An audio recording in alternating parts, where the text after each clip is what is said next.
Comedy நடிகர் விவேக் நான் தான் பாலா படத்தின் மூலம் மீண்டும் தமிழ் சினிமாவில் ஹீரோவாக அவதாரம் எடுத்தார். இப்படத்தை தொடர்ந்து தற்போது பாலக்காட்டு மாதவன் என்ற படத்தில் நடித்துள்ளார். இப்படத்தில் அவருக்கு ஜோடியாக சோனியா அகர்வால் நடித்துள்ளார். படத்தை சந்திரமோகன் என்பவர் இயக்கியுள்ளார். ஸ்ரீகாந்த் தேவா இசையில் அமைந்துள்ள இப்படத்தின் பாடல்கள் சமீபத்தில் வெளியாகியிருந்தது.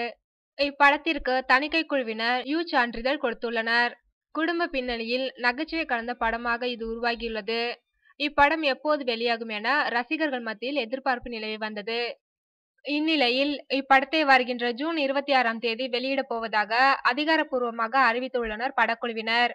இதற்கு முன்னதாக சந்தானம் நடிப்பில் உருவாகியுள்ள இனிமே இப்படித்தான் படம் வெளியாக உள்ள நிலையில் இதனைத் தொடர்ந்து அடுத்த வாரம் வடிவேல் நடிப்பில் எலி படமும் வெளியாக உள்ளது. இவ்விரு படங்கள் வெளியாவதால் இப்படங்களுக்கு பிறகு விவேக் படம் வெளியாகிறது.